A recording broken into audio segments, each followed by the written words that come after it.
इतना शर्म आ रही है आपको? फिर उलझा रहे हैं, फिर उलझा रहे हैं आप। यही काम आप विधानसभा के अंदर करते हैं।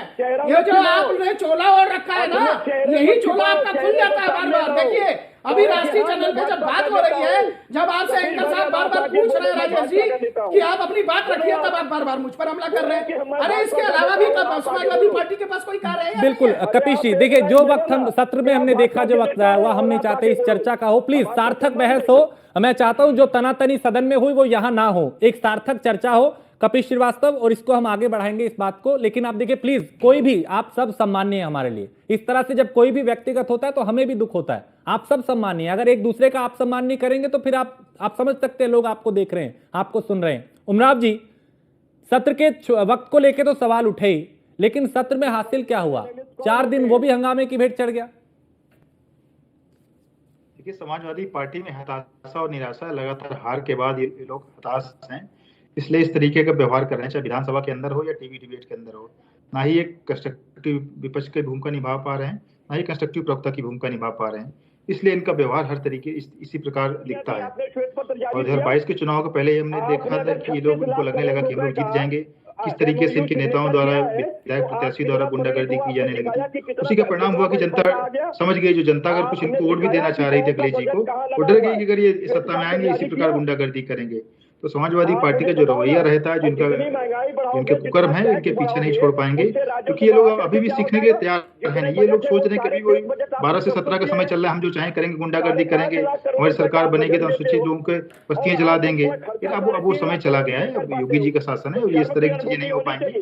जनता सब समझदार है, इनका जो व्यवहार है, जो जनता आज लाइव देख रही है कि सपा प्रवक्ता किस तरीके के व्यवहार कर रहे हैं, इसी तरह का व्यवहार ये विधानसभा के अंदर कर रहे हैं। तो अब ये चीजें चलने वाली नहीं है।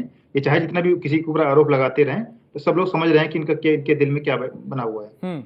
जैनेंद्र जी, ये जो सदन के भीतर हमने देखा, क्या विपक्ष ने ये एक संदेश देने की कोशिश की है कि चुनाव में भले लड़ाई में होना हो, लेकिन यहां लड़के के हाँ हम खड़े हैं, हम आवाज उठा रहे हैं आपकी?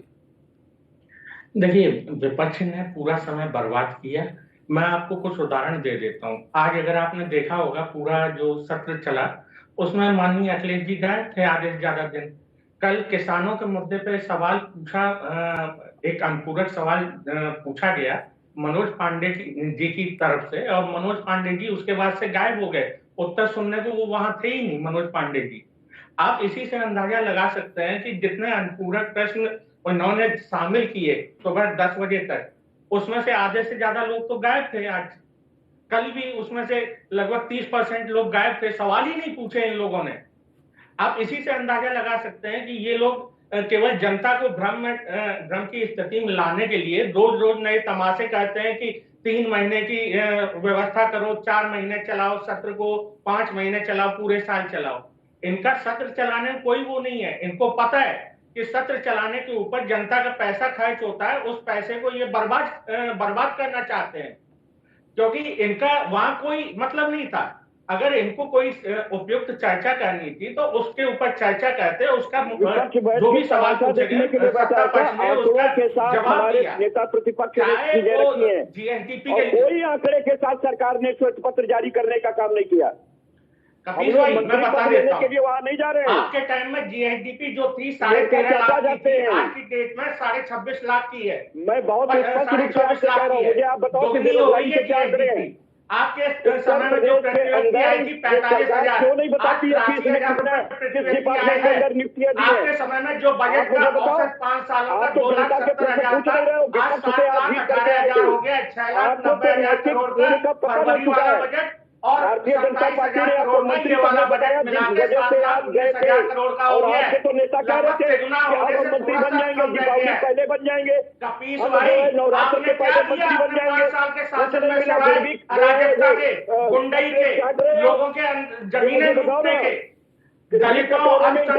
इसमें न दूध है, न चीनी है, न दूध है, सभी के ऊपर अत्याचार किए, सभी का फिर भी बंदरबांट की आपने एक ही जाति विपक्ष में बैठाया गया था।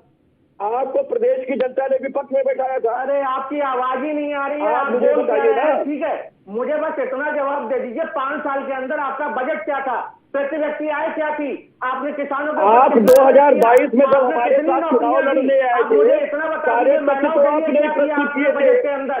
अरे भाई 2022 का चुनाव क्या भाजपा के साथ मिलकर लड़ रहे थे? उससे पहले आपको नहीं मालूम था कि हमारी सरकार में क्या बजट था? जनता को अगर अरे भाई मुझे भी तो आप बता दो ना कि 2022 में जब आप हमारे साथ चुनाव लड़ रहे थे तो क्या आप भारतीय जनता पार्टी का नहीं जानते थे कि क्या है क्या नहीं है? वो पानी पी पी करके गाली दे रहे थे।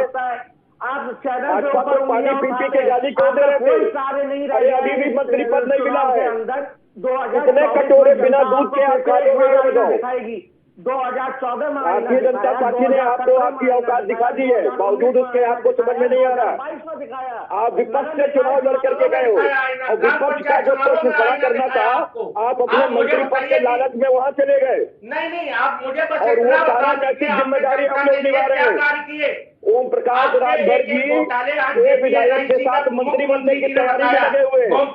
नवरात्र में बन जाऊंगा, दिवाली में बन जाऊंगा, दशहरा में बन जाऊंगा और अभी तो बाबा जी का ठेंगा लेके घूम रहे हो आप। और उसके बाद भी विपक्ष में बैठे भी हुए हो, अभी आप मंत्री हो, उनका पार्ट भी नहीं हुए हो और फिर भी आप इस तरह की बात पूछ रहे हो। आप 2022 का जब चुनाव हमारे साथ लिए थे तो जनता को बताइए कि आपको समझ नहीं मालूम क्या कि हमारा क्या बजट हमने पेश किया था?